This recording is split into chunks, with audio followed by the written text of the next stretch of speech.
It's your boy Grim here, back with another video, and today I got supposed to video guys, man. Today we'll be back with the 2023 complete beginner's guide for Dragon Ball Legends. You guys know for the past, for the people that's been subscribed to me, every year I've been doing a complete beginner guide, and you know, for 2023 I gotta do it again. I said, yeah, 2023 I gotta do it again, bro. You know, the game definitely evolves in 1 year, so that 2021 is gonna be outdated, so I gotta make another one. And like I said, this is for a complete beginner guide. You guys know, with the 5th anniversary coming to a close, a lot of new players has joined or still is joining, so they might not really know too much about the game, and I just want to make a complete beginner guys for all you guys and try to get you guys situated with the game. Not gonna be super in-depth with it, but there's a lot to know about it, so it's gonna be like an hour-long video. So just be you know, stay with me. There's just a lot of stuff to explain about this game.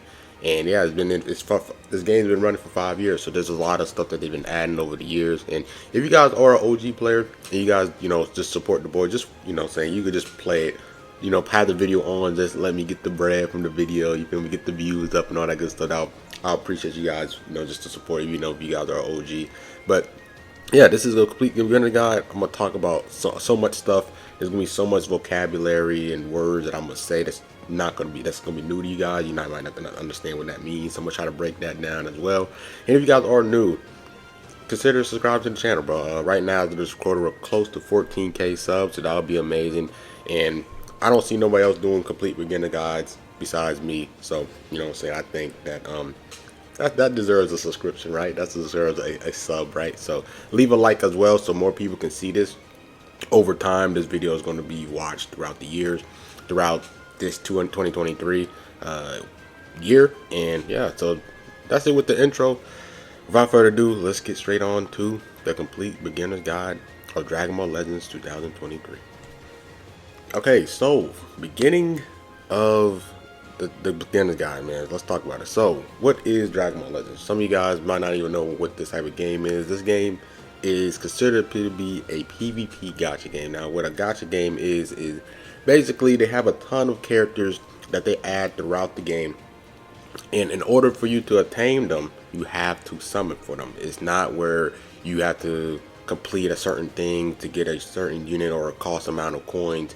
It's basically you have to summon for this unit and you get the unit. You have a chance of pulling at them. So none of these units that you're wanting to get or go after is actually guaranteed. You actually gotta have some luck. It's kind of like gambling. It's basically gambling. This game, PvP gacha game, is basically gambling, and they have like a premium currency that people use, that you use to summon for these summonable units to get, so you can play in PvP and events and all that good stuff. So yeah, let's actually break it down. So in order for you to summon, we got to talk about the currency. So the currency that we're talking about is this currency up here. You guys see on the top right, you guys see that 8,046. That is called Chrono Crystals. Chrono Crystals are basically the premium currency throughout the game. Now, Chrono Crystals can be gained from multiple free ways. It's not like it's only you can only pay for it. You can get it free by playing certain missions, completing events, completing stories,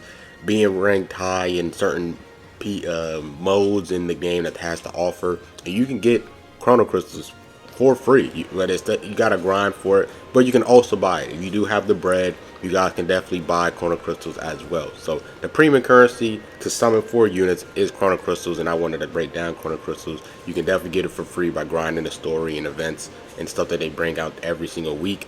And then they also, if you want to spend money on it, you can as well. So with this Chrono Crystal, right, once you have a good amount of Chrono Crystals, there's something called banners. So whenever they drop new units, they'll put them on banners. They'll put them on banners. There's different types of banners that I could talk about. There's a lot of banners. I think it's going to be a lot for me to explain, but there's step-up banners. So when the step-up banner is, say, for example, like this Orange Piccolo one is, every time you summon, there's like a better incentive each step. So it's basically like a rotation. So like step 1, it might be this. And in step 2, there's like a greater incentive to summon for that one. And then step 3, you want to at a greater incentive, and then step 4 is a greater incentive. So that's what a step up banner is. And then you just have like regular banners. You have regular banners as well where they don't really have any incentives. It's just kind of just a regular banner and all that good stuff. And then you also have ultra banners. You just have so many different types of banners. So yeah, with chrono crystals, for you to get a multi basically means that every time you spend 1,000 chrono crystals, you're going to get up to 10 units in that multi stuff. So whenever you summon 1,000 chrono crystals, you're going to get 10 characters. It could be heroes, sparkings. I'm gonna break that down, like those type of units, rarities. I'm gonna break down the rarities in the next clip. But there's different units for different rarities, and it's kind of a randomizer. It's a randomizer, and each unit has certain percentage for different banners. So say for example, let's take a look at the Piccolo banner, because you guys know Piccolo is my favorite character. Let's take out the Z power list. So here you see these are the rarities that they have in this banner, and the Z power list is all this stuff here. So these are all the characters that is in this specific banner. Every banner is going to have different units that's in this banner. So this is like the units pool of this specific banner. So you have Beast Gohan, you have like all these Trunks, and you can see here you have the number here where it says 1200. That's the amount of Z power. I'm going to talk about Z power in the next upcoming clip. Then you also have like the percentages of the chances of you pulling that unit. So you guys see here with this Kid Buu, this blue Kid Buu here, it says 0.25% chance of you pulling them every time you for each like rotation, for each multi. There's a 0.25 chance of you pulling that unit for like each of that slot. So then, like I said, you have different characters here, and every time you summon, the game kind of just does like a randomizer of like, all right, what units you pull from this multi, and it happens every single time. So there isn't really a thing where it's like you have to do this and it increases your odds of pulling the character that you want. It's all luck based, it's all RNG based. You might pull the unit with less, we're not using that much chrono crystals. Some people have to spend more chrono crystals to pull, and some people spend way more and even spends money on the game and don't even pull the unit. So be careful with gacha games, bro. It's basically gambling, bro. Be careful, man, because it can get a lot of people, bro. Definitely know how to budget yourself, and sometimes you do get shafted. I get shafted. Everybody in the game gets shafted.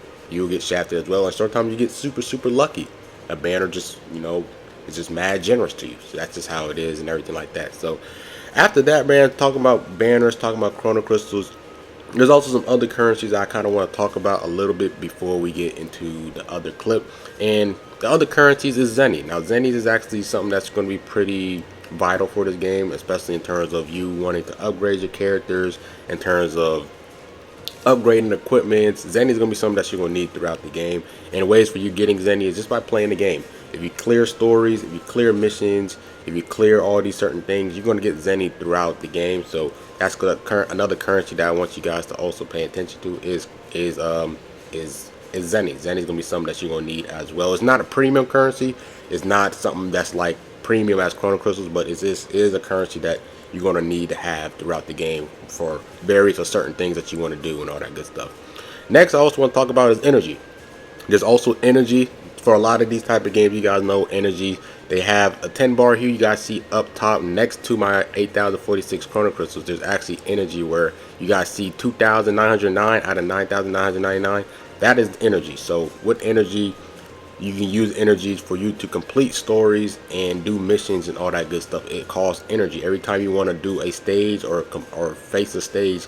It costs energy, and you need energy as well, just like Zenny, throughout this game, so you guys can complete stories, complete missions, and all that good stuff. And for you to get energy, like I said, it's really one of those things where you just have to play the game, and over time you just accumulate energy just by completing events and stories and exchange shops to get energy as well. But see, out of the 10 energy slots, every 10 minutes, I think it's every 10 minutes, no, it's every 20 minutes.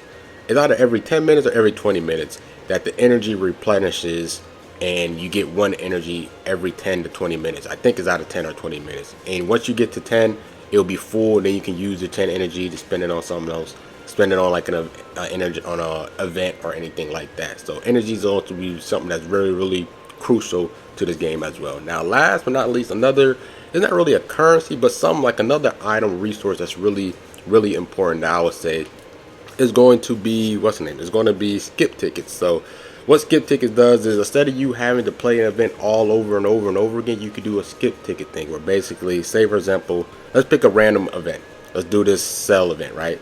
You guys see here, instead of me having to use an energy and having to replay the stage and me having actually have to fight the Goku and Gohan every single time, I could use skip tickets. Now with skip tickets, what you do is, in order for you to skip tickets, for that specific stage, you got to clear these little challenges here. You guys see here, clear these challenges, and you want it to have the yellow star. So once you have the yellow star, you can able to use the skip tickets, and you don't have to sit there and watch your players fight against the bots and everything. You can just skip it. So right here, I could just do the stage 10 times by using 10 skip tickets. I use 10 energy, but without me having to sit there and watch through the animations, I just use basically my skip tickets to play through 10 without actually having to actually play it, if you guys understand what I'm saying. So then I basically get the rewards from it and all that good stuff like that. So energy is also, a skip ticket is also going to be something that's going to be really, really crucial in terms of this game. So I think I kind of talked about the main big things in terms of PvP, the banners, how to get summonable characters by summoning, talk about chrono crystals, energy, Zenny, and I also talk about skip tickets. I think those are going to be some main things to talk about. So let's hop into the next clip, and I'm going to catch you guys there. Okay, so for the next clip right here, or the next thing I want to talk about, is kind of basically about events. There's different types of events and missions and little stuff that you can do throughout the game while, say for example, you might be waiting on your energy or something to replenish, or just something for me to talk about in this clip. So events, you guys already know there's different ways of you grinding chrono crystals. I kind of want to talk about some of those things and all of that good stuff. So first, let's talk about story. I think story is going to be probably the best place for you guys to grind chrono crystals if you guys are new.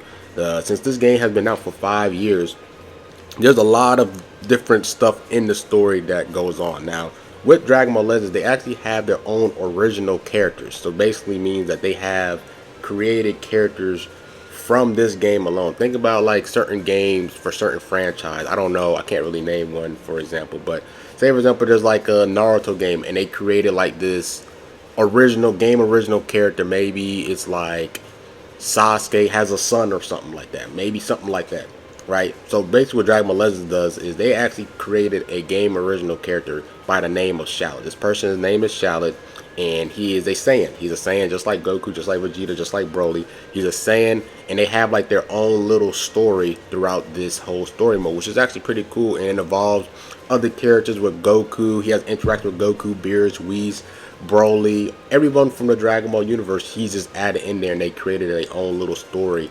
within this game, which is pretty cool. And he's actually he's actually a free character as well that you can use, which is really cool. So they have Shala. They also have some other game original characters that I don't want to talk about because I don't want to spoil the story for you guys, but they actually have some other game original characters that they introduced throughout this whole story. So grinding from part 1 to part 14 is just a lot to just to do and everything like that. And this dude Shala actually undergoes through transformations as well, which is pretty cool, and it's really nice, and it's pretty cool. It's a really cool thing that they introduced into this game.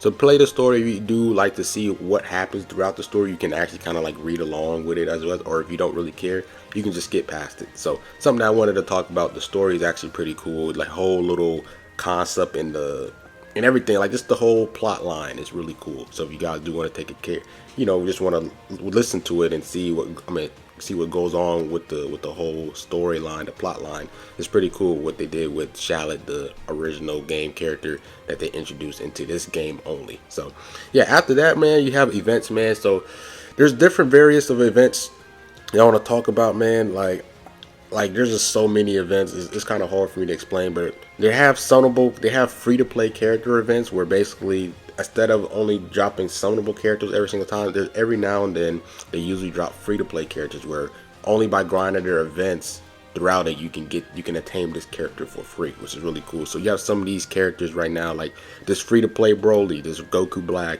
this Super Saiyan Blue Goku Vegeta, Trunks Gogeta. They just have so many free to play characters throughout the 5 years that they have.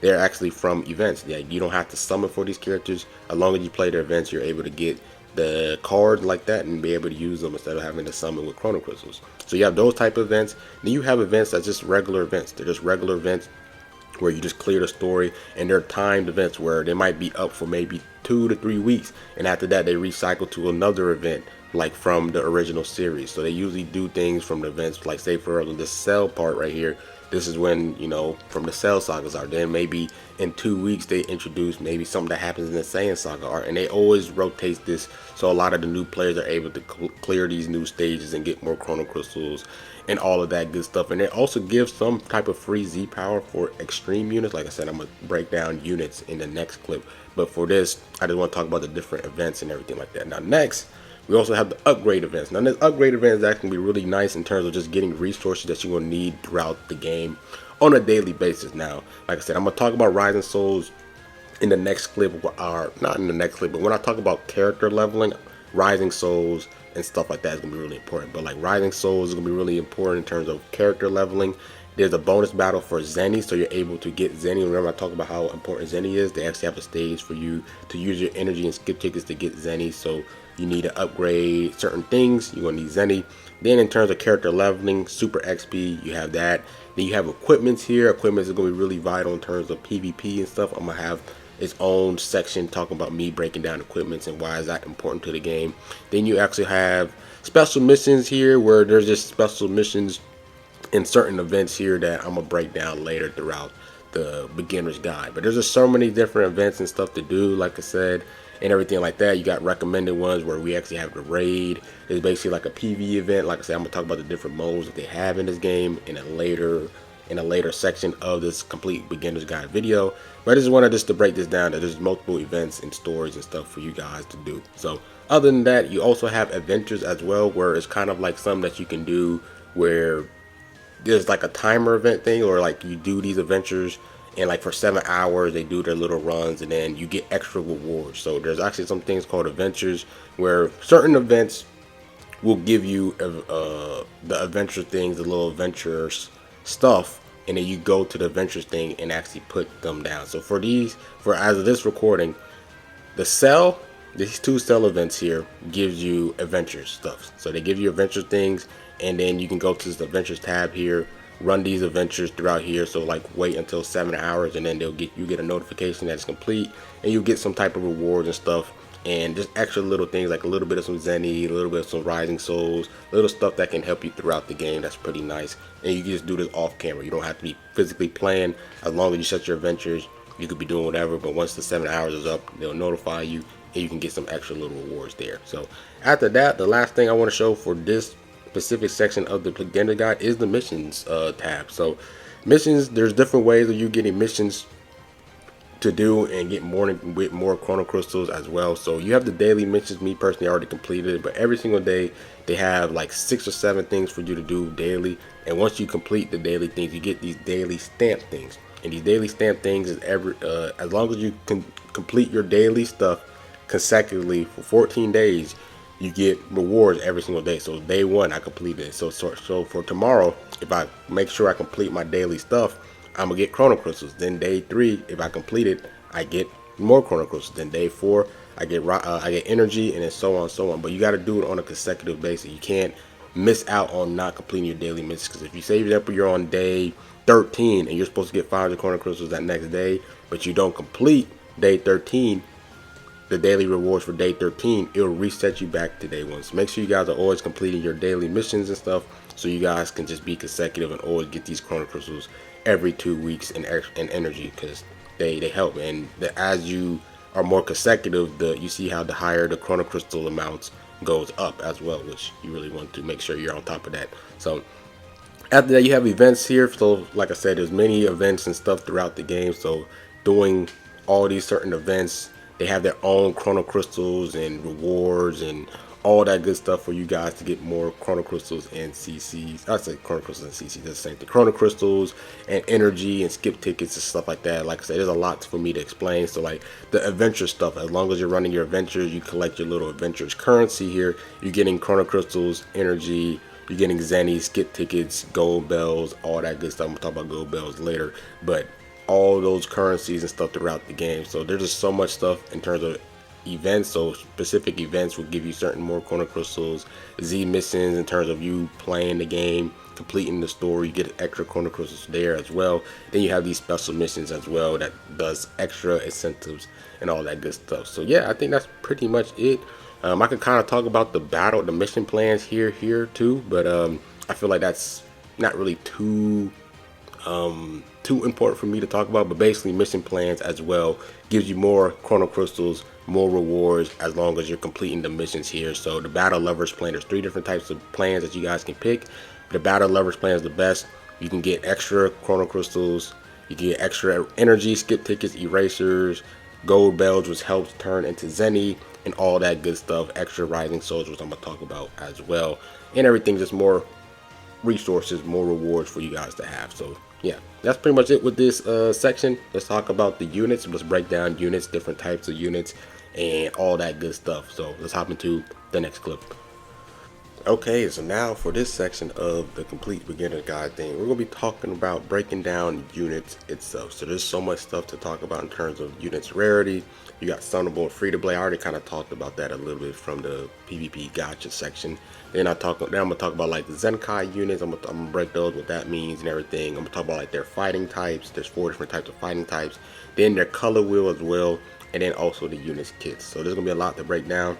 So let's lock in. So characters list. So if you take a look here, these are all the characters that are in the game. You guys see that there's different colors, there's different ones that have like gold borders and all that good stuff. You guys see here, like they have these rarities, and there's a lot to break down. These are the characters. The ones that's grayed out are the ones I did not pull, that I did not get off my chrono crystals. So these are the ones I didn't pull. So I don't have all the characters in the game, but unfortunately I'm missing 8 out of the total characters that we had throughout this whole game, which is actually pretty nuts. But yeah, let's talk about units rarity. So as of this recording, there's 4 different types of rarities in the game. So it comes down to, first, the lowest of the low is hero units. Hero units are basically kind of like just fluff units, bro. Like they're the worst characters in the game in terms of like their rarity.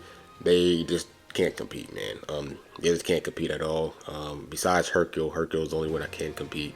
If you guys, the OGs know, the people that play this game, they know that here only Hercule is the only one that can compete in terms of them being heroes. The other ones can't. They're just kind of just filler units that just there, right? Like you're not gonna see them in PvP. They're terrible. They're just there. It's just the lowest ones. You don't really want to rock hero units besides Hercule, but other than that, like these hero units, they're just mid. They're trash. They're terrible. You don't want to rock hero units on your team. Then after that, we got extreme units, bro. Extreme units is kind of like, they're okay, right? There's a few extreme units where they can actually kind of somewhat compete against the higher rarities units that we have in the game, but there's only a select few, and lots of them are pretty outdated as well. Most of them are going to be like hero units where they're not going to be able to compete in the top ranks for real. But there's a few extreme units that kind of like pseudo sparklings. You guys know, like if you guys play Pokemon, there's some Pokemon that called like pseudo legendaries, like say for example like Salamander.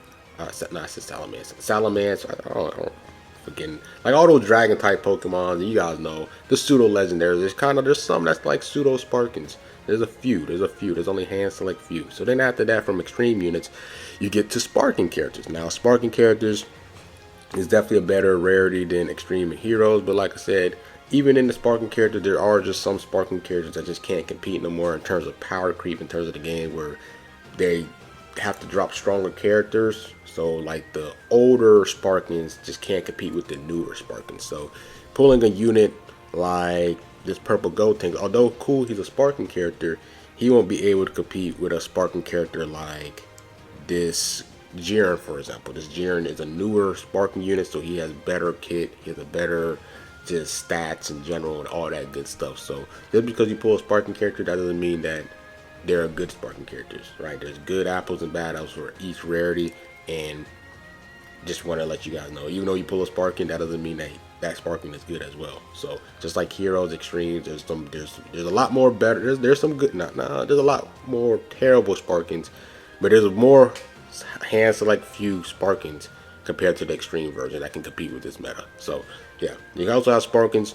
Then after that, you have the premium rarity of them all, which is Ultras. Now they introduced Ultras last year, no, 2 years ago, basically in 2021, at the end of 2021. And Ultra units are basically the highest rarity in the game, and they're pretty powerful. They have some free to play ones like this Goku, and they also have summonable ones like, for example, like this Kid Buu, for example. They don't really have too many ultra units out as of this recording, but over time there's gonna be more.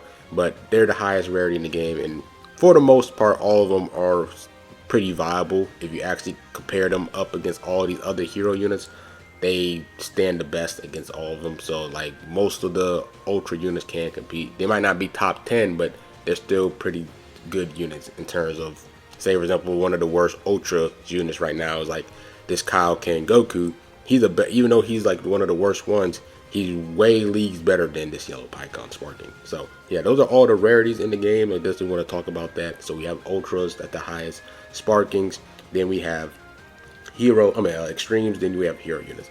So there's also some other things. There's also some like interesting titles for certain rarities. Now there's two things I want to break down. I want to talk about Zenkai units, and I want to talk about Legends Limited units. So Legends Limited units, as of now, they're catered to certain Sparking characters, and what makes Legends Limited units pretty special is that when they land a certain card, like say for example a blue, I'm gonna talk about this later, but like a blue card or ultimate card, and they're killing the last unit of the other team, they actually recreate like iconic scenes from the anime. So say for example, there's like a Legends Limited Super Saiyan 2 Gohan. So when he kills the last unit, he actually reenacts the scene where he's killing Cell. He does the Father Son Kamehameha. They have the whole animation played out and all that good stuff. So in order for you guys to see which ones are Legends Limited units or not, you can go to your filter.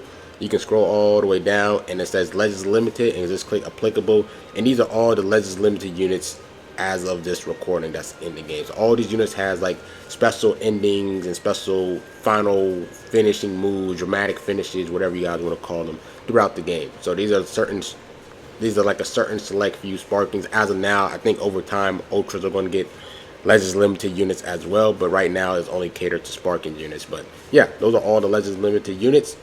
And then also I want to break down Zenkai. So what is a Zenkai? So basically a Zenkai is kind of like a second upgrade to the unit. So for example, they will drop a unit originally. Say for example, let's talk about this green Piccolo, right? Piccolo is my guy. So the Piccolo was released at the beginning of was released at the beginning of the game. Then over time, like I said, with power creep and how they have to make units better over time throughout the years, so you guys can summon for those units and make you summon. So over time, this Piccolo's value is just not going to be good and not going to be able to compete over these newer Sparkings. So what they do is they go back and they select. There's not really a way for them, like a pattern of how they Zenkai unit. They kind of just pick an old Sparking that they want to Zenkai, and what they do is they go back into the kits, they give them better stats, better kits, better everything, just for them to somewhat compete with the newer units as of that time when they got the Zenkai. So that's kind of what a Zenkai is. It's kind of just like another upgrade to the unit. But not everyone is going to not every unit has a Zenkai. The devs themselves, the creators of this game, picks who they want to get a Zenkai and all that good stuff. They get extra stats, extra unique abilities, part of their kits, and extra stuff to their Z abilities that I'm going to break down later on into the video. But that's basically what a Zenkai is. They're the ones that has the golden borders. And Zenkai characters has 7 levels for them for you to upgrade. Zenkai 1 is the lowest of the low, and then you got to upgrade them to Zenkai 7 fully to get all the high stats, the maximum stats, the maximum abilities, all that good stuff for them to be able to compete. So there's actually a level in each units to get them to Zenkai 7. Zenkai 7 is the highest, but they start at Zenkai 1. So you want to be able to complete and feel their Awakening Z power and all that good stuff, which I'm going to talk about in part of the character leveling, the next section about Zenkai powers and all that good stuff and where to get it. So yeah, talk about Zenkais, talk about Legends Limited. Now we got to talk about the units fighting types. So as of this recording, right, there's different, or battle styles. There's 4 different types of battle styles that these units have throughout the game. So one, we're going to talk about a support. So you guys know with support characters, what they do is they might not do a lot of damage, but what they do is they either somewhat debuff the enemies where they can't really hit as hard, or they take more damage, or they can do things where they're giving you health, they're healing your allies a lot, or they could be ones where they give your allies more damage, they do more damage and stuff. So those are the support units. You guys know what support units, like I said, they're not going to really be the ones that are doing a lot of the heavy hitting, but they're going to be able to make your heavy hitting units do more damage, or make the enemies hit less than you, or take more damage. So it's little stuff like that. Those are support units. So next, after that, man, we got defensive units. So you guys know with defensive units, they're not going to be able to really hit as hard as well, but they're kind of defensive units, bro. You gotta know, right, bro? They absorb most of the hits, and for the heavy hitters, so they take much of the damage, and they might not be able to hit back as hard, but they take and absorb a lot of the hits throughout the game. So you guys, so all your other characters don't have to waste their health, they absorb all the hits. Then after that, bro, you have 2 different types of attacking units. You have melee units and you have ranged units. So basically what melee units is, there's certain cards I actually want to talk about as well throughout this as well that I want to talk about. But melee units, they're units that does a lot of damage using strike arts cards. And then blast or range are basically units that does a lot with blast cards. So basically just want to talk about that for, you know, saying I just want to talk about that. So there's 2 different types of main attacking units. And right now strike units are better than blast units, bro. They just have a better advantage. So usually the most powerful units are usually the strike units compared to blast units. It's kind of not balanced at all, but the strike units usually are better than blast units for the most part. So after that, bro, in terms of part of the units thing, let's talk about the color wheel. So in this game, certain colors does extra damage to certain colors, and then certain colors does less damage to certain colors. So there's a color wheel. I wish I actually have the color wheel up. I don't know if I can actually show it. Let me see if I can show you guys the little color wheel that I want to talk about. I feel like showing the picture would be way better than me explaining it. So let me check here. No, I gotta go to co-op, because there's this little icon I want to show you guys where it shows like who does what, like what colors does what extra damage to. I actually don't know if I can find the image, bro. Where could it be at, bro? Where could it be at? I don't know. But hopefully, basically, I'm gonna try to have, I might have like a picture on the side of the video where it shows what colors does extra damage to what and everything like that. So there's actually 6 different colors. There's actually a neutral color or light, which is the only person that has this light is Shallot. Shallot is the game original character, but basically Shallot is neutral to all. He doesn't do more damage to certain colors, or he doesn't take more damage from certain colors. He's neutral, and he's the only character right now that has, actually there's 7 different colors. There's actually 7 different types of elements, but Shallot is the only light character. There's also dark characters, but dark characters are only for PvE bosses. And what dark elements does is they deal extra damage to all colors besides light colored characters. So Shallot's the only one that has a type advantage against dark characters, and then dark characters has advantage against every other colors: red, purple, green, blue, yellow. But he takes less. But dark characters take less damage from light characters. Then after that, we got the 5 main colors throughout, where the summonable units, the free-to-play units, and it's red, green, blue, yellow, purple. So in terms of type advantages, red does extra damage to yellow, yellow does extra damage to purple, purple does extra damage to green, green does extra damage to blue, and then blue does extra damage to red. And in terms of what color takes more damage from each other, you basically just you kind of reverse it. So red takes more damage to blues, blues take more damage from greens, takes more damage from purples, purple takes more damage from yellows, and yellow takes more damage from reds. So then you might be asking, like, so what about a unit like red and green? Which one has the advantage against each other? They go neutral. So those colors, they go neutral on each other. So like, say for example, red is neutral to purple and green, and then yellows is neutral to green and blue, and then purple is neutral to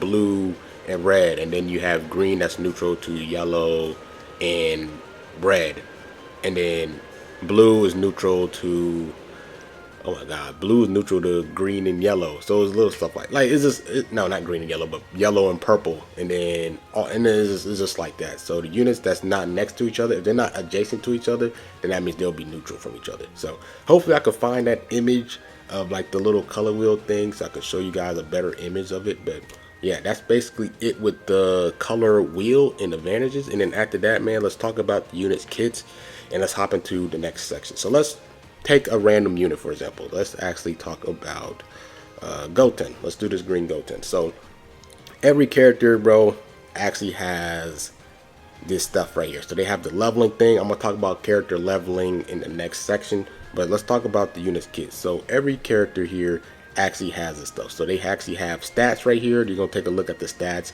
They actually have health, strike attack, blast attack, strike defense, blast defense, critical, hero score, speed, equipment slots. And then here they actually talk about the arch cards that are held. So I'm going to talk about the cards that's held throughout the game while you're playing PvP. These are the certain cards that you can do, and they give you certain buffs, effects, and all that good stuff. Then you actually have character tags. They talk about what teams that this specific character can be on. So for example, like Goten is a hybrid Saiyan, so that's going to be one of the teams that he can be ran on with Z abilities, stuff like that. And Super Saiyan, because this Goten is when he turns Super Saiyan, and a little stuff like that. Then after that, you have arts. So these are the main arts throughout the game. You have strike, you have blast cards, you have blue cards, and then you have green cards. And then there's a few units that actually has ultimate cards. Not it's kind of just dependent on, do they want to give that unit an ultimate card. So not every unit has an ultimate card, but every unit does have a strike, blast, blue, and green card. And then a select few units have ultimate cards as well. So those are the main 5 cards that you're going to be able to see in PvP. And there's actually one more card I actually want to talk about as well. There's actually a awaken card where very few units actually have. Let me actually see if I can find Captain Ginyu, for example. Let me actually do this here. Where you at, Ginyu? Where you at, boy? And then there's a few units that actually has this type of card, the purple the awakening card, whatever it's called, that has this purple card. There's only a few. There's like probably like 5 units that has this purple card. But yeah, those are all the cards throughout the game. So yeah, after that, I'll talk about all the arts, the cards throughout the game. Let me actually go to that Goten right here. Yeah, you actually have this stuff. You actually have arch boost. I'm gonna talk about arch boost in part of the character leveling section, this next section. Then we actually have abilities. So every unit has a main ability where they have certain things that they get when you pop the main ability in game. When you're playing PvE or PvP, they have these extra little effects that they get, extra buffs and all that good stuff. Then they have Z abilities where they give extra buffs to units that share the same tags as them. So say for example, this Goten, he gives extra attack and defense, strike attack and defense to hybrids people. So every unit that's a hybrid Saiyan is going to get this when you're forming teams. Right? So I'm going to talk about team building in another section. Then you have unique abilities, where unique ability is extra stuff that unit itself is going to get. So maybe it's like they get more damage, they get reduced damage, they get all these certain lingos and stuff that you guys will have to learn while you play in the game to understand. That's going to be too much for me to explain, especially for a complete beginner's guide. You guys are going to be fried out of your brains if I was to explain the whole lingo of what a character does and stuff. But basically just know unique abilities helps the character in terms of their performance throughout the game. So yeah, just like that. And I want to talk about Zenkai characters as well. Talk about like what makes them different from a regular Sparking characters. So like what Zenkai is, right, they get this extra thing called Zenkai abilities where they give extra buffs, but it's more unique. So you guys see here this Goku, his regular Z ability gives extra defense to Saiyan tag characters, but then his Zenkai ability, he'll give extra 40% to blue sagas from the movies. So that means any character that's a blue and it's part of the sagas from the movies tag, it gotta be both. It can't be blue or, it gotta be a blue sagas from the movies character. They'll get these extra buffs like strike attack, blast attack, strike defense, and blast defense. And then also with Zenkai characters, they get 2 more unique abilities. So usually just a normal character is going to have 2 unique abilities, but a Zenkai character, when they get a Zenkai, they get 2 more additional unique abilities as well. So they actually have a total of 4. So yeah, that's something that I just wanted to point out the difference. And then also I want to talk about Ultra characters. The Ultra characters have something that's really unique to them, is they actually have something and their abilities called Ultra abilities. So every Ultra character in the game has this stuff. When you put them on the leader slot, like I said, I'm gonna talk about the leader slot stuff in another section, but they get extra buffs, and they get extra buffs like damage and key recovery, which helps in terms of playing the game and doing more damage and all that good stuff. So those are some stuff that I wanted to point out for Zenkais and Ultras and regular characters. But that's basically it with the kits and stuff. Like I said, there's actually some units that actually are transforming characters, so they actually have increased stats. So not every unit is a transforming character, but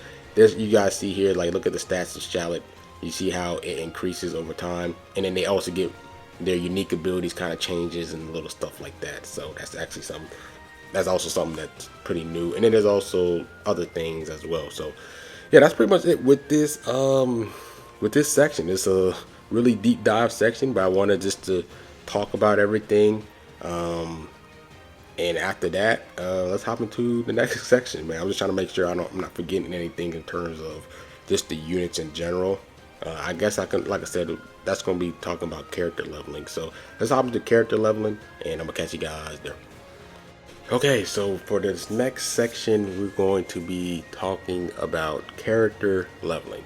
Character leveling is just going to be ways of being able to get your unit to the maximum stats and the maximum amount of power possible that they can to be at max stats. So I'm gonna talk about most of the stuff that you can do to get them max and everything like that. So let's take a look at Goten, right? You guys see Goten, we kind of used Goten for the last example, breaking down, like showing the kits and stuff. So I might as well just stay on using example of Goten. So you guys see here, when you click on Goten, you see how he has like the sparking, you see how he has like red stars, you see how you have the number 9,999, then you see like the level 5,000, the level, I said 500,000, the level 5,000 number. So those are just ways of him being at max stats. So let's talk about training. At first, every time you pull a unit, your unit will be at level 1. When you first pull a unit, say for example it's a new unit that you have, they're going to be at level 1. Now the question is, how do you get them to level 5,000? So to get them to level 5,000, you can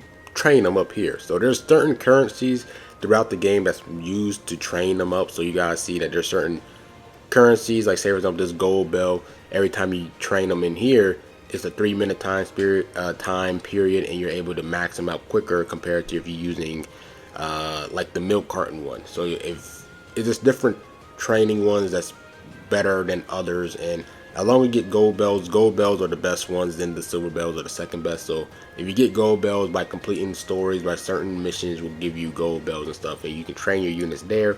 And like I said, and that's how you get them to level 5,000. Now there's another way for you guys to actually get them to level 5,000 as well. Is actually this super EXP event, where it can give you, first of all, this EXP gives you like extra training items and stuff, and you can actually get your characters up leveling to 5,000 that way as well if you don't want to wait for certain things. But if you have gold bells, it's the quickest way for you to get them to level 5,000. So once you get to level 5,000, that's one way of getting them to max. They're not completely max, but that's like a section.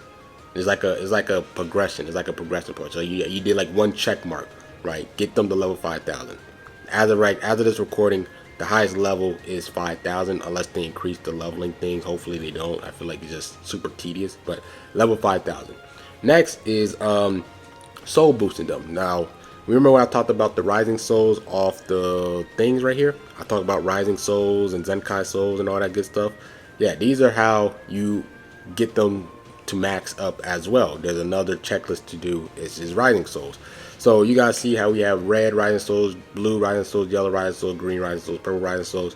So yeah, so if, for example, Goten, he's a green unit, so you're going to need green rising souls. There's certain rising souls that you need a certain amount of number. You click on soul boost, and this is another way for them to be at max. You gotta complete these soul panels and stuff. I know a lot of you guys might not know what soul panel is, but completing this helps. Is actually essential to get them to perform better and dealing more damage, taking less damage, having more health and everything like that. And in order for you to complete these soul panels, you need rising souls, you need super souls, and able to get rising souls and super souls is by playing the game, going to that upgrade tab of the game and going to the certain color that unit is. You get the required amount of number for the rising souls and super souls, and then you're able to get and complete their soul panels. So there's right now there's seven levels of soul panels, right? You guys see here 1 through 7, and after that, that's basically it. That's basically it in terms of maxing them out another way. Like that's another check mark for you in order to max that unit out is Rising Souls. Now I also want to just go and talk about Zenkais, because what makes Zenkais also pretty tedious is that they actually, when you get a Zenkai soul, a Zenkai unit, they actually require Zenkai souls as well. So that's another soul, but that's only required for Zenkai units, and they have higher soul panels. You guys see they actually have more soul panels than a regular one. So you guys see, for example, let me show you guys Frieza soul panels. You guys see here, let's actually go to the level 1. You guys see here how he has these extra soul panels to the left and the right. And I'm gonna show you guys a regular unit level 1. Let's show you guys Yellow Kid Gohan. You guys see here his level 1, he doesn't have those extra things to the left and right. So that means for a Zenkai unit, they have more soul panels for you to complete as well. So I just wanted to show you guys the difference between a regular unit and a Zenkai unit and all that good stuff. So yeah, just wanted to point that out there. Next, after that, man, is Z power. So let's actually go back to Goten here. Let's go back to where are you at, Goten? Yeah, there it is. All right, so we have Goten here. You guys see how right now mine's is at red. You see like you see the red stars, and it's like 7 of them max. So that's the maximum amount of stars a unit can have. And what makes stars really powerful is that it's basically getting dupes of a unit. So every time you summon on a banner, one copy isn't enough. You gotta keep summoning until you get them to 9,999 Z power. So that's the maximum Z power or stats that you can get for a unit, and once you get them up there, you're able to get them to 14 stars. Now I want to show you guys why getting dupes is really important, because the more dupes you pull that unit, the higher their stats gets, and their Z ability number gets higher as well. So let me show you guys Z power list here and take a look. These are actually the stars throughout the game. So remember I told you 9,099 is the max number. You guys see here, so if you have them at 1 star, which is a yellow star means 1. So like 1 through 7 means that they're in the yellow stars, and then the ones that has like the plus, like 1 plus to 7 plus, that means they're in the red stars. And you guys see here at each certain stars, they actually get a Z ability upgrade, or their stats increase by 5%, 5%, 5%, or 2%, 3%, 3%, 5%, then it's 2%, 2%, 2%, 2%. So that's what incentivize people to go and max out a unit in terms of their Z power, so they can get higher Z abilities and higher stats on their characters. And you can only really get this by summoning. There's also ways of you to Z power them by free Z power. I actually have a guide on all the ways of getting free Z power, so you don't have to keep summoning for that banner to get more copies of that unit, because it's really difficult to get the same unit over and over and over again in a specific banner unless you're spending money or you have a lot of chrono crystals saved up. So there's actually ways of getting free Z power, and you can max out your unit that way. It's a slower process, but there's ways of you getting Z power, and you can slowly max up your unit that way. So I actually do have a guide. Just type in Green Rough Z power guide and it should be there for you. So yeah, you have that. Then after that, man, you have, like I said, I talked about Zenkai boost, so Zenkai soul boost and soul boost. Then there's another thing called arts boosting. This is something that they introduced not too long ago. It's not something too drastic compared to getting a unit level 99. I'm at level 5,000, or 14 starring a unit, maxing them out, or soul boosting the unit. But arts boost is more of like a, say for example, how you complete a game, right? And you have like the extra side missions just to do, just for fun, just to do like side quests. Arts boost is kind of like a side quest. It's not something that you need to do, but it's kind of like it helps you more. It helps you. It just helps you. It just helps you a little bit more. But you don't really need to do this. But Arts Boost is a whole nother thing. If you guys want to know a full breakdown about Arts Boost, type in Green Rough Arts Boost guide. I have a guide for that. But basically what Arts Boost does, it kind of just helps you out in terms of higher stats on your units. They give an extra 13,000 to their strike, blast, their strike attack, their blast attack, and then their defense. So it's something else that kind of helps them do a little bit more damage and a little bit more and tank a little bit better. But it's not that big of a drastic thing. It's not like it's night and day. It kind of just a little upgrade. It's a little upgrade. It's nothing crazy, nothing drastic. So you don't got to really worry about that. But there's more resources for you to get. Like you got to get arts cores. It's another currency and stuff that you guys need to learn and stuff. But it's not something that you need to do for every single unit you pull. It's only for a unit that you really like. So say for example like a Super Saiyan Blue Gogeta, you might want to arch boost them to really complete them out, but you don't really need to do that. It's just something that you can do on your free time. It's like a side quest type of thing. So yeah, we have arch boost, and then after that, yeah, I talk about Z power, and I think that's pretty much all the ways to level the character, to level up a character. Yeah, I talk about Z power. I guess the last thing I talk about is Zenkai power. So if a lot of you guys might be wondering how to get a unit to Zenkai 1 to Zenkai 7, and you need Zenkai power. So you guys see here, when you see Broly's thing, you see how it goes from that 7,000 number and it goes to that 9,999. So that 7,000 number is Zenkai power. So this is a whole nother power thing relating to Zenkai units itself. So Zenkai power is what gets you to a Zenkai 1 of that unit to a Zenkai 7 of that unit. And the way for you to get Zenkai what's the names is here. Let me actually show you guys. I think there's actually a way for you to actually do this now. I don't remember how to do it, where you actually go to do it. Let me actually see here. Sorry for the what's the name here, but I don't remember what it is, where to go. But there's actually a banner where you can actually Zenkai units. If you click here, yeah, you go to the banner and go to Zenkai summons. There's actually a banner where you can actually click and Zenkai unit here. It costs chrono crystals and stuff. So you want a Zenkai 70 unit, you can definitely spend chrono crystals. But there's actually a free way for you to do this. Instead of spending your hard-earned chrono crystals on Zenkai units, you can actually go and play this specific mode right here called Zenkai USTR. And USTR means Ultra Space Time Rush. Is just a little event thing. And while playing this event, as a new player, you won't be able to complete all the rush numbers up to rush 3 because you need a lot of characters in your box. So a lot of you guys might only be able to finish up to rush 2. But as you play, you do get these other currencies called gold, Zenkai rush medals, and then rush medals. So what they do is, I know this is a lot to learn, but the gold ones, the Zenkai rush medals, are able to give you Zenkai power for a unit that you need. Now in terms of getting that unit to Zenkai, right, one requirement is you need to have that unit, that specific unit that you want that can be Zenkai 7 stars or higher. So say for example you have this green Jiren, this is green Jiren, right, but you have him at 4 stars. You won't be, even though he's a Zenkai unit, you need to have him at 7 stars minimum to even Zenkai him in the first place. But once you get him to 7 stars, then you're able to Zenkai him, and then by playing USTR, you're able to get Awakening Z power for that unit, and then you're able to get him up to Zenkai 7. So in order for you to even get that Zenkai, that specific Zenkai unit up, you gotta have him at 7 stars minimum, which, you know, kind of sucks. But like I said, with my Green Rough Z power guide, you guys are able to get that unit up to 7 stars anyway, so you guys should be fine. Then after that, Zenkai, playing this event free, right? It's free. You don't have to spend chrono crystals. You can get this unit up to Zenkai 7 and stuff.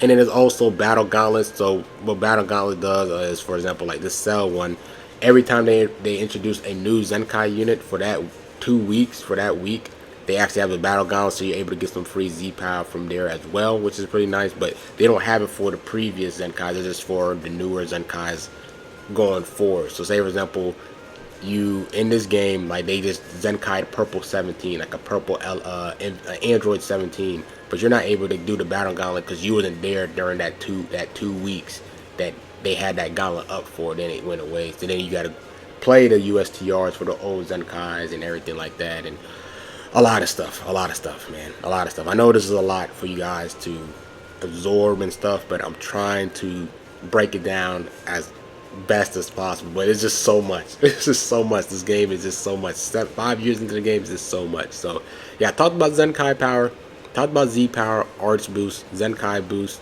soul boosting, training. I talked about all the ways to level up a character. And now next, let's get to the next session about team building, and I'm gonna catch you guys there. Okay, now for this next session, man, we have team building. Now team building is really important in terms of making the units that you have even stronger, right? It's just team building in terms of like sharing synergy and good and all that good stuff. And I'm gonna break it down. I'm gonna talk about the stuff you need to learn about team building and all that good stuff. So yeah, let's get to it. So you guys know, remember when I broke down Goten's kit, that Z ability thing where he did extra damage. Let's actually go to Goten so I can refresh your memories, because this is gonna be a long video. How he buffs hybrid Saiyans, strike, attack, and defense, right?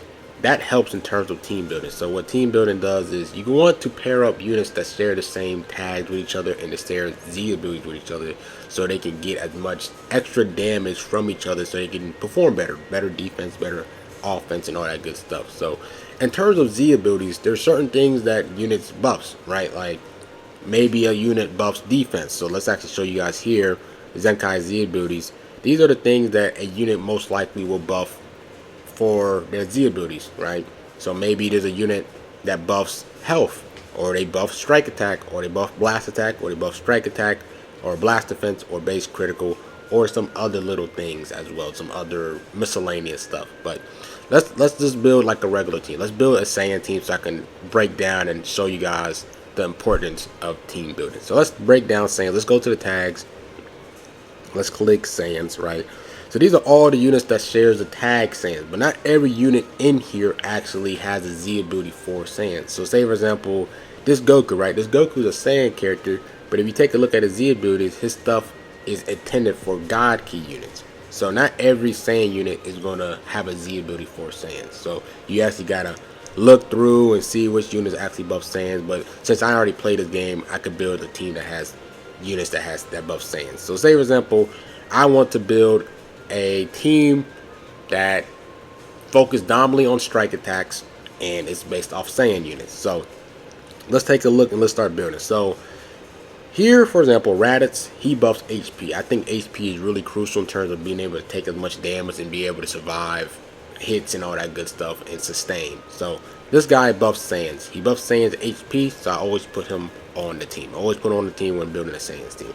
So now I want to build a team that focus on strike attack units, and do strike attack Z abilities. So now let's put this Goku Vegeta on here. Tag Super Saiyan 4 Goku Vegeta. If you take a look at their Z ability here, they do extra strike attack, 30% strike attack and blast attack to GT or Saiyan battle members, and then they do an extra 15 to GT, which we care about the main stuff, that strike attack, the 30% strike attack to Saiyan. So we're gonna put him there. Then after that, you know, we might want to build a full color wheel, right? Being able to have a full color wheel, green, blue, red, yellow, purple, we'd be able to counter different colors for the opponent's team. So let's do a full color wheel Saiyan, strike-based Saiyan team. So then we're gonna need a powerful blue character. We need a powerful blue Saiyan strike-based unit. Let's go with this Nappa. If you guys know, take a look at Nappa's Z ability. He buffs Saiyans as well, 35 to strike attack and defense. So like I said, he does the strike attack. He's a blue unit. He's strike based. Let's add him on there. Next, we're gonna need to find a yellow. Let's actually find a purple Saiyan. Purple unit that buffs Saiyans and is a strike attacker. So let's take a look at this Goku right here, the Super Saiyan 3 Goku. Take a look at his Z ability. He actually gives 23% to Saiyan's strike attack and blast defense. So yeah, he helps with the strike attack side. Let's add him on there. Next, let's find out a red unit. We need a red unit that does strike attack for Saiyans. Let's actually take a look at MUI Goku. MUI Goku here, he does extra arch damage to Universe Survival Saga, but he gives 30% to Saiyan strike attack and blast attack. So he's a red unit that we need, and he's strike attack. He's a strike melee unit, and he gives strike Z ability, so we can add him there. And then last but not least, bro, we just need a yellow strike base Saiyan unit. So if we take a look here, in terms of strike attack, let's actually add in the Zenkai Goku, right? We take a look at his Z ability here. He does 35% to Saiyan strike attack. So let's add him here. So Z abilities and team building is really important, because now this team here, they're all giving buffs to strike attack. So whenever one of these characters pop a strike card, they're going to do there's a ton more damage, because all these units here are buffing each other's strike attack and we have a full color wheel, so whenever we're facing the team, and if you guys understand that color wheel, hopefully I actually have that image of the color wheel thing, they actually do extra damage to greens. Like, say for example, there's a really strong red unit, I might need to use Nappa for that one match. Or say for example, there's a really strong green unit, I might need Goku for that match, just so they can do extra damage to that strong purple unit now, or everything like that. So we have a full color wheel, strike attacks, Z abilities for Saiyans. So that's how you kind of have to build a team. If it's for a blast, if you want to focus on a blast based team, same rules apply, and you can build it that way. So it's like I said, this is a beginner's guide, but then we can actually, you know, get real in depth about it.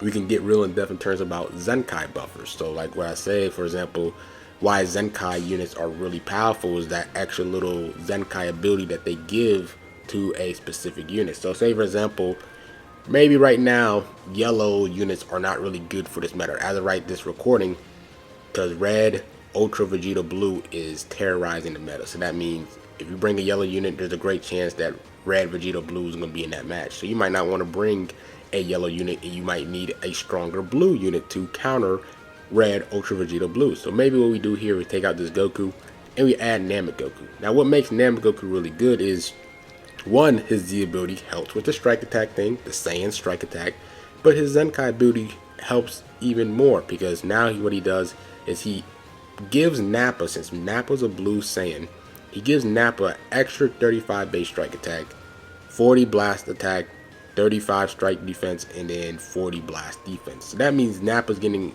an additional buff to his stats, which actually help, or his Z ability. So that means Nappa is actually getting even more juiced up with this Goku compared to that Kaioken Goku. So that means this blue Nappa is going to do even more damage and tank even better, which Zenkai units are really powerful. So if you do have a really strong character, a strong dominant character like Goku Frieza or red Ultra Vegeta Blue, Zenkai buffing them is really important. That's why Zenkai units are really, really powerful, because they make the stronger units even stronger throughout their whole stats. So yeah, after that, one last thing I want to talk about is leader slot. Now, you know how I was talking about how I wanted to form a full Saiyan team because of the Z ability and stuff. Now what the leader slot does, it kind of bends that rule of what we was doing this past 8 minutes in terms of finding Saiyan units and making sure that they all flow well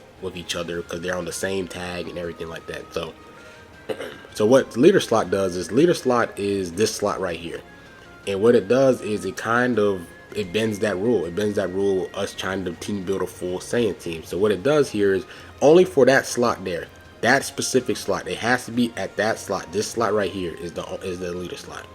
And what it does is, I can add a unit from another tag that doesn't buff Saiyans, and it will get all the abilities from another tag that they're not a part of, and they'll get those buffs. So say for example, right, Kid Buu has no right of being a part of this Saiyans team. He is not a Saiyan character. If you guys watch the anime, he is not a Saiyan character. He's a regen unit, so these guys are not getting the buffs either. But since we have him on the leader slot, his Z ability, right, if we take a look at his Z ability, he does extra 38% to regen in powerful opponent character strike attack and defense. But since he's on the leader slot, his Z ability will apply to all the units that's on my team, and the people all the other Saiyans that's on my team will apply their Z ability to apply to him as well. Now, the only condition for the leader slot thing is you have to bring them into battle for it to work. So say for example, Kid Buu is on the leader slot, and I play PvP, and I don't bring him as my active battle member. That means he won't get, his Z ability will not apply to none of them units, which actually hurts the team.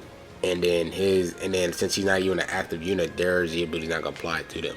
So the leader slot thing will only activate with that little bending of the rule thing is if you use Kid Buu on the battlefield. So what you want to do for a leader slot is, say for example, you have Kid Buu, like you don't have a good region team, but you have a really good Saiyan team, and you put him on as the leader slot.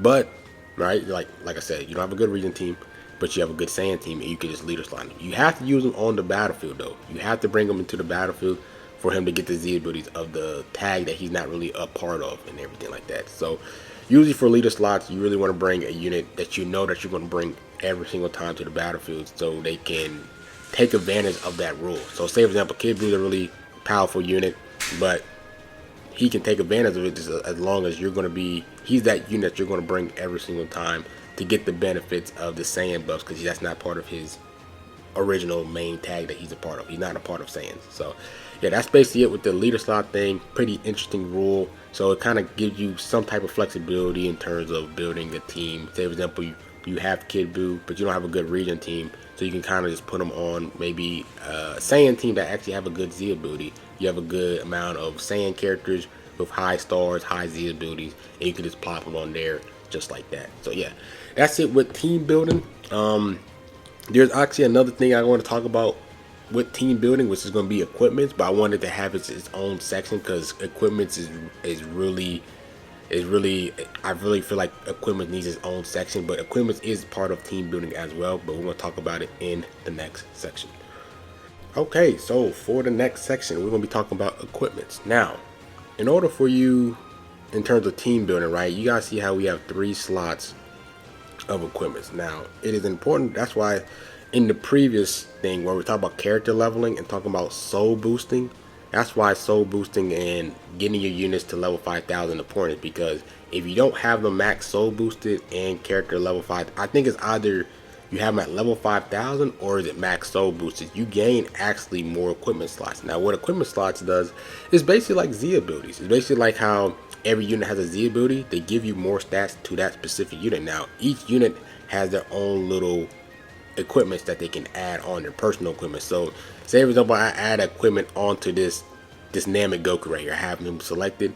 This equipment will only apply to Namek Goku. This equipment right here will not apply to anybody else on the team, but it's like his own personal like perks and attributes. He gets is a personal buff to him, not to the other team. So these equipments, every unit has, like I said, I think it's max soul boost. If you max soul boost that specific character, it will have 3 compared to only having 1 or 2. So you want to max soul boost them to have them at 3 equipments. The more equipment slots, the more they can get, and more buffs and more damage, and they perform better throughout the game. So yeah, those are equipment slots for the team. Now I actually want to get in depth with equipments because there's a lot to learn about equipments, and equipments can literally help. It really helps a ton. They help a ton. It's a big change. Like you can have this, you and your enemy can have the same stars, the same Z, like just the same. You can have the same exact team, but one might have a better equipment than the other, and their character can perform better than theirs, even though they're the same. They have the same stars, the same levels, the same team build, and everything like that. Equipment can literally make one unit look way better than the other, even though they're the same stars and same level. So yeah, let's talk about equipments. Now there's different rarities in terms of equipments, just like what they have with characters. There's different rarities, and let's break it down. So there's different rarities, right? We have unique equipments, which basically is kind of like the highest of the highs, right? Unique equipments, they're the ones that's kind of look like platinums. I guess you can look like it's like this. It's just this is how they look, the color. So it's the highest in terms of the rarity. Then after that you have gold equipments. Then after that you have silver equipments. Then after that you have bronze equipments, which I don't have any because bronze is like doo-doo. It's basically like hero units doo-doo. And then you have iron equipments, which is like the worst of the worst. So yeah, so unique goes up. I mean, you also have other equipments here like advanced ones, but they're not for PvP stuff. And then here, like I don't know what this means. So maybe in the future we might start seeing some equipment that has question marks on it. But right now, unique equipments are the highest of the highs. And what makes them really powerful is that the numbers that they give you for your strike attack or your blast attack or your blast defense, your strike defense, or your health. They're just higher than most other equipments that's like gold or silver. So yeah, that's basically it in terms of like the rarities of equipments. But there's also awakened equipment. So just like with Zenkai units, right? You know how we have a pool of characters throughout the game. Not every single character has a Zenkai. It's just like the same for equipments. Every now and then the devs, the people that create this game, they will pick an equipment and they will awaken it. So basically like a Zenkai, they will make the stats even better than it is before. So let me show you guys an example of equipment that's one that it is not, that is awakened, and then there's one that is not awakened. Then I want to show you guys the difference. So let's go to God Key, right? Let's go to God Key, right? So we have this equipment here, right? So each equipment does have slots, has 3 slots in them, right? You see how slot 1 it focuses on strike defense, and this number goes up to 13. Then this slot 2 has either you can go for the blast attack side or the blast defense. It's a roll, it's a random. So you either get a blast attack or a blast defense. I'm gonna talk about equipment re-rolling later down during this section. Just bear with me. And then you have slot 3 where it gives this extra pure strike attack before Vegeta Clan battle members, right? So now they awaken this equipment, and look at the difference between this equipment, right? You guys see like the numbers and stuff, and like what it buffs. And take a look. Let's take a look at this godly, my goodness, awakened equipment of the same equipment, but it's awakened. So right now you see the defense. The strike defense goes up to 18, right? But this one, the highest it could go up to was 13. Then you take a look at the blast attack in the slot 2. Instead of getting either blast attack or blast defense, is actually this awakened equipment is actually getting both. So that means that helps a ton with stats. While this one you gotta pick, like it'll randomly pick either blast attack or defense.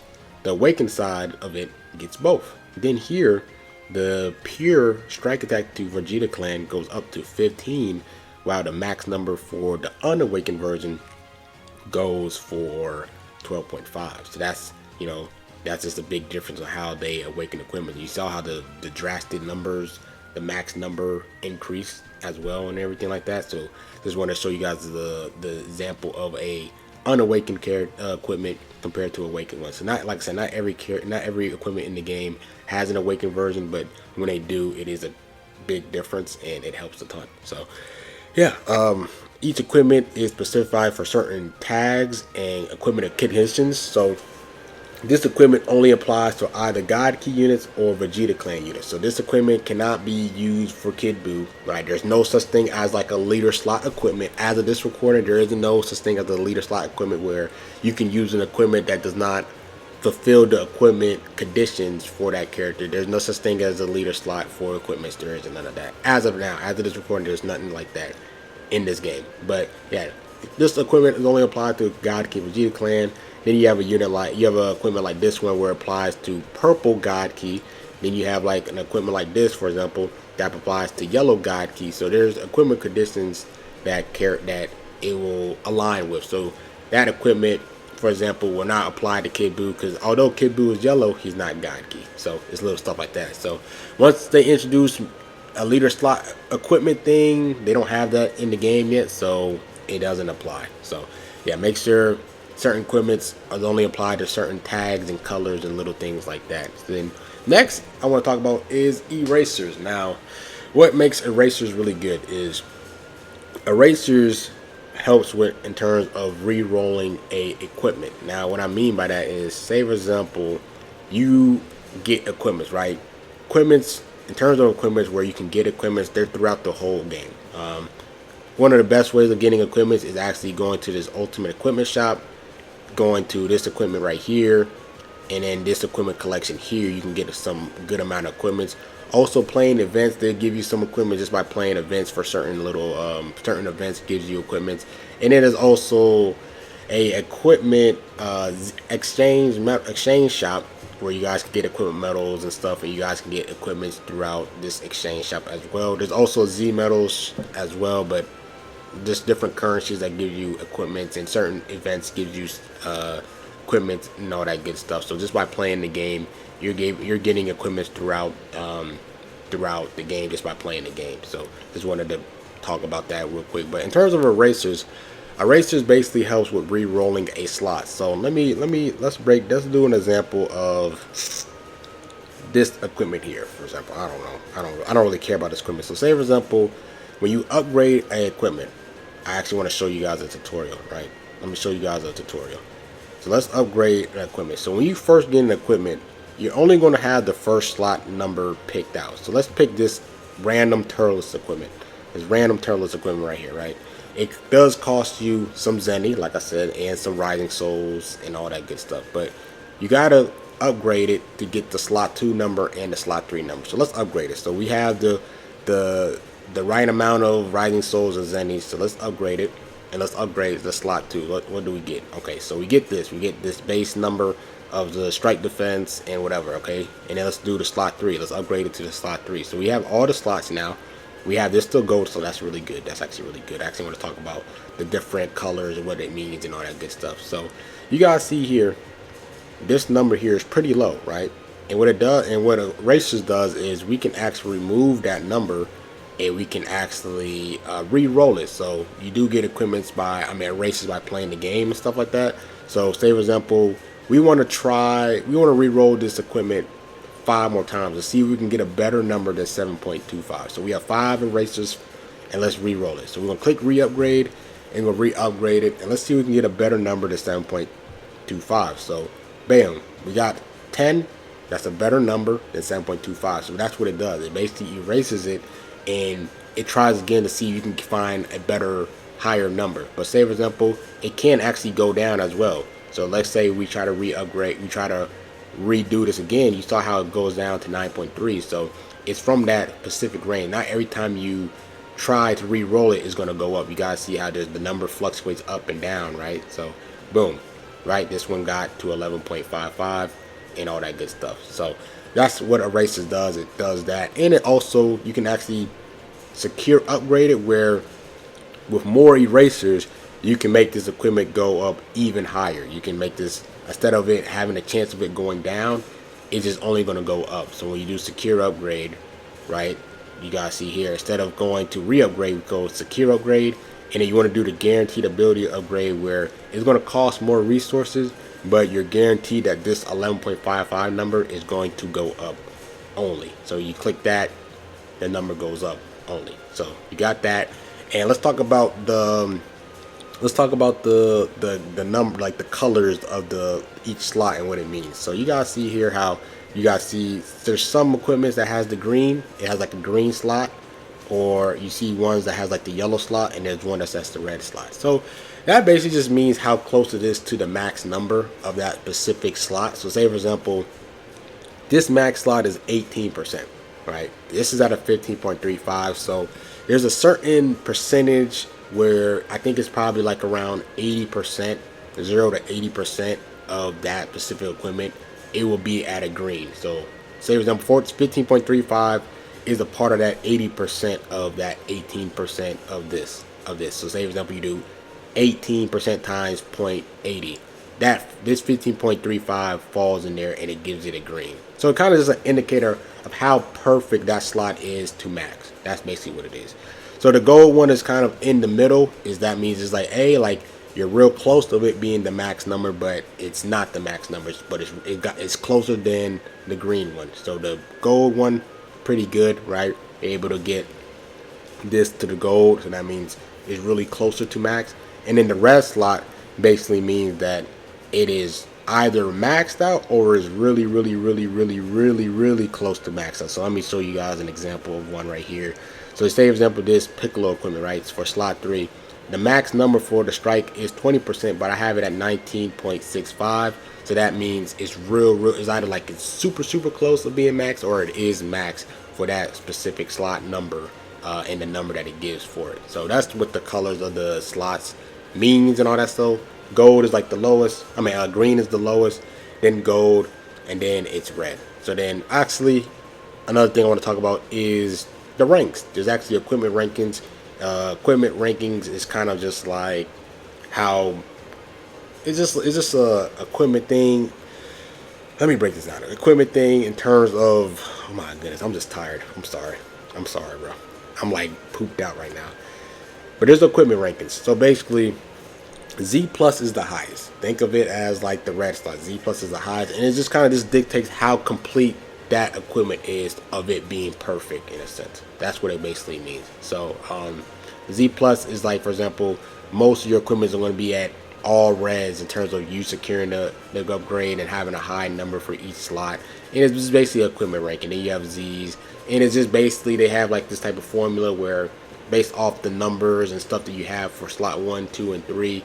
They do some type of like calculation formula, and it gives you the ranking of that that specific equipment. So Z plus is the highest, then it's Z, then it's S, then it's A, B, C, D, E, and F. So you want to try to perfect your equipment to Z plus and Z's and all that good stuff, and S and all that good stuff. So if you guys do want a guide on how to get Z to Z plus equipment, just type in Green Rough equipment guide, and you guys should be good with that in terms of the equipment side of the game. But like I said, equipments are crucial.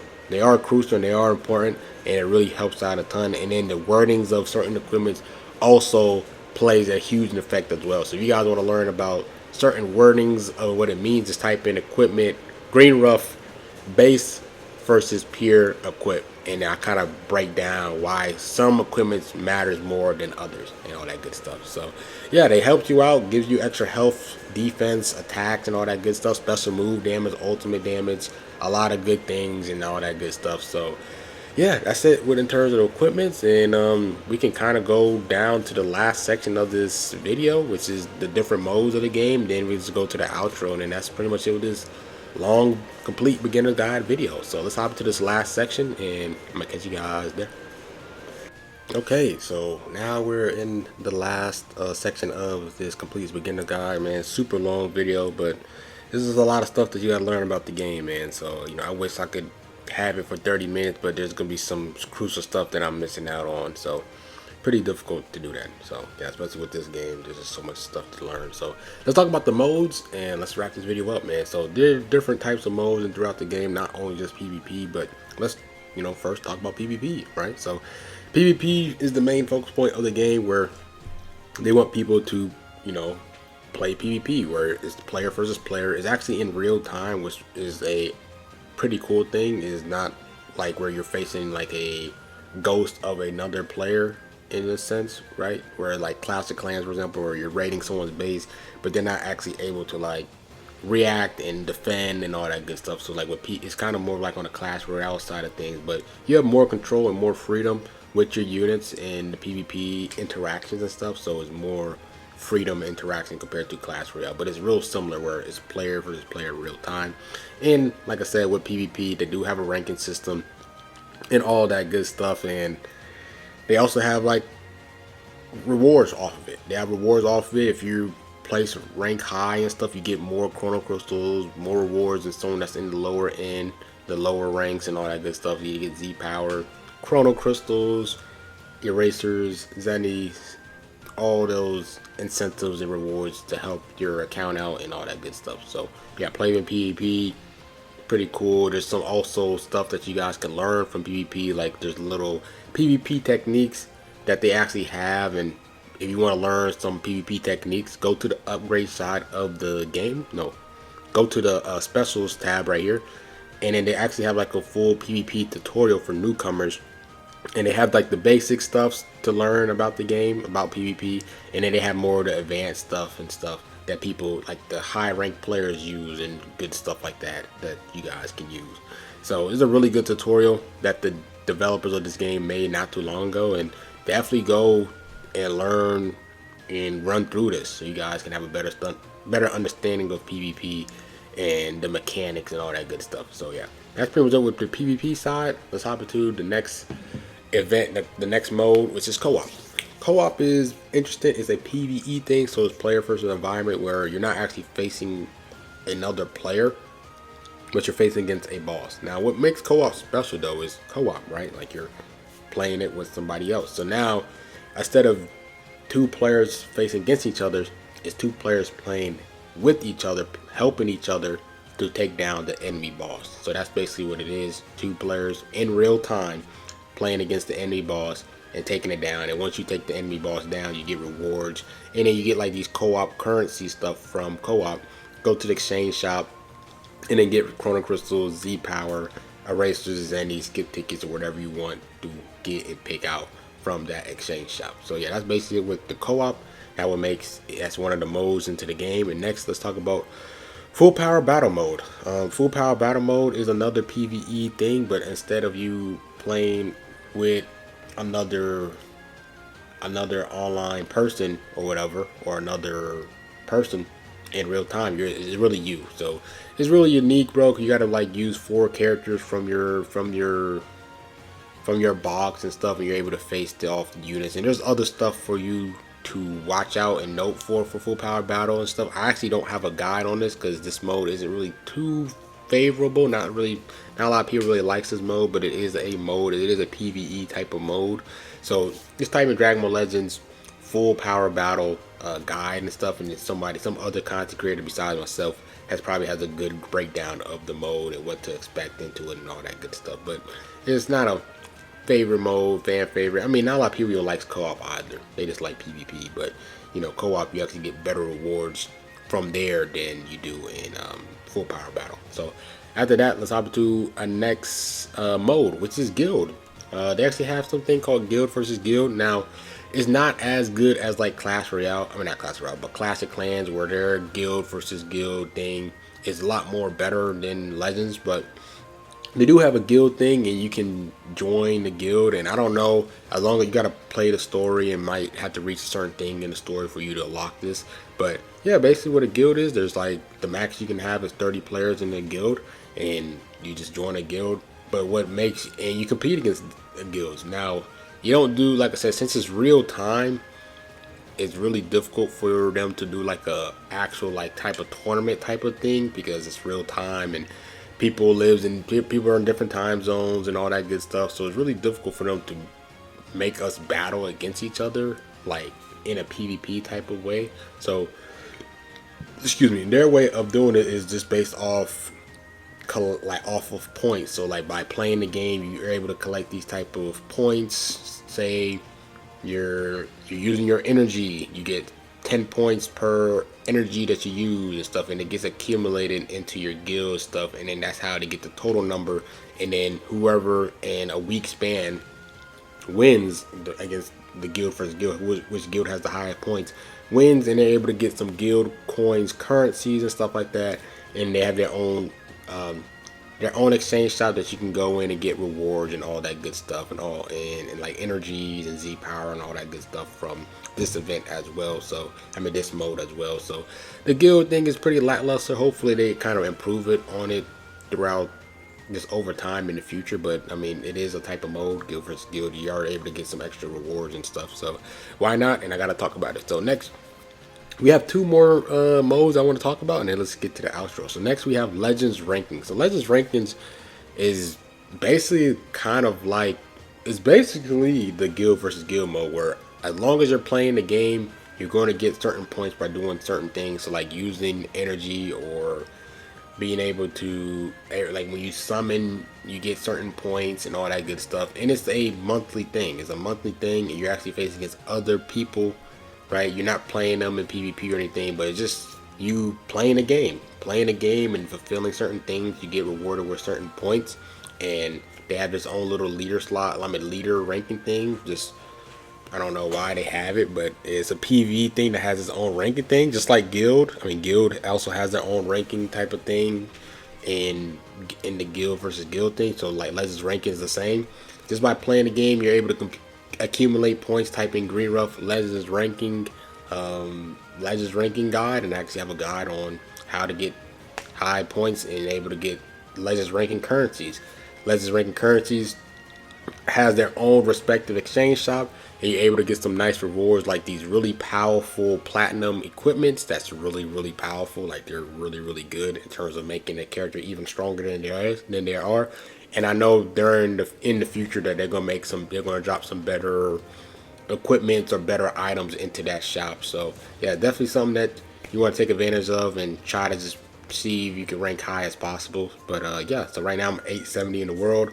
I'm ranked 1 in my group, and you just get extra rewards and stuff just by playing the game. As long as you play the game, you're gonna be in a good standing and a good spot. So yeah, last but not least is gonna be TOP.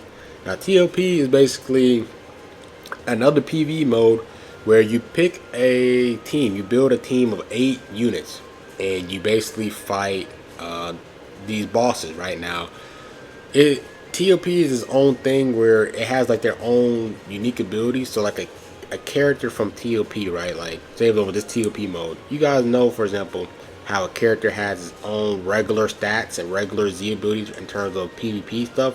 They actually have a TOP stats and everything like that. So I actually have TOP guys that I run every single week because there's a season every 2 weeks. So I actually talk about like the best teams and the path that I use. And what TOP does is it gives you more rewards, bro. More rewards, more chrono crystals, more chrono crystals, bro, to help you get chrono crystals and summon on the units that you want to summon on. So yeah, these units, the same units like that I showed you guys, but they just have TOP stats and TOP abilities and all that good stuff that you guys got to learn and all that good stuff. But yeah, there's another mode. Basically, you got to use 8 characters and you want to make it all the way to the end. There's 25 stages and stuff, and you want to clear and want to win 20. You want to win in a consecutive manner, so you don't want to go to these green spots or these yellow spots the least amount as possible and just try to get it, accumulate points. They have their own little Z tier point system and stuff, so units in certain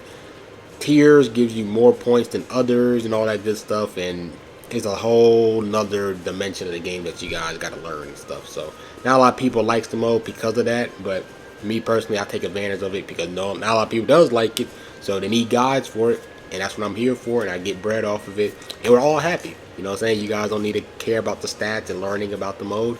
You guys can just follow my paths and stuff, and we get chrono crystals, and I get bread for it. That's thirsty. So yeah, that's pretty much it with all the different modes, and super tired. And let's get to the outro of this 2023 Dragon Ball Legends Complete Beginner's Guide video. Okay, now so we're in the outro. Mad tired. You guys can tell, man. I've been taking deep breaths throughout the video because it's a lot of energy and stuff. But yeah, that's pretty much of the Complete Beginner Guide, man. Hopefully I kind of talked and touched about everything throughout the game. There's just so much to learn. Like I said, like me making a 20 to 30 minutes video, like of course it might not be, it's going to be less time so you guys can get by the video faster, but it's not a full complete beginner's guide. It's just not, because there's so much stuff that you got to learn about this game, bro. Like learning about it being a PvP gacha game, and learning about the summoning and stuff, and learning about the units, kits, and the colors and types of rarities and their battle style and Zenkai units and team building and character leveling and equipments and the different types of modes in the game. There's just so much stuff to talk about that I can't cram that in a 20-minute video. I just can't. So that's why it's a complete beginner's guide. I could make a beginner's guide, but I want to be a complete beginner's guide. All the latest stuff, all the latest updates about what's the game's been doing, and that's why I do it yearly, bro, because the game evolves. It evolves. There's new things that they add and all that good stuff, man. So yeah, hopefully this complete beginner's guide is able to help you guys out. And if you guys do have questions, you know, this is a lot of information to know as a new player. There's a lot of information that I talked about throughout this whole video. So if you guys are still confused, which I don't blame you, because this game is 5 years old, there's a lot of terminology and stuff that you guys got to get accustomed to. Comment down below, man. Comment down below. Me and my community is going to try to help you guys out in terms of learning about certain things, understanding certain things, and all that good stuff. I didn't want to get too advanced with y'all because that'll be like a 3-hour video. And right now, I bet you this is like an hour 30, 2-hour video, or whatever, how long this is. But it's a long video already, so I don't want to push it to another 2 hour or 2 more than it should be. That's why it's a complete beginner's guide. Just want to break down everything that you guys are going to need to know about the game. And yeah, if you do enjoy this video though, subscribe to the channel. Road to 14,000 subs. We're real close. So if you guys are a new member and this video really helped you guys out, leave a like so more people, more new players can able to see this video. And then also subscribe to the channel, man. I make a lot of guides, right, that can help you guys out throughout this Dragon Ball Legends run that you guys are going to do while you play the game. There's just so many guides that I do, and you know what I'm saying, that's part of the thing that makes me different from other content creators, is no one else ain't making complete beginners guides, bro. I'm the only person that does that, so you know what I'm saying, that makes me stand out. And you know what I'm saying, that's it's a lot of work, right? It's a lot of work of doing a complete beginner guide. That's why people don't do it, but you know what I'm saying, I'm doing it for y'all. And yeah, that's it with this video. Like, comment, subscribe, and grow up, man, and I'm out. Peace.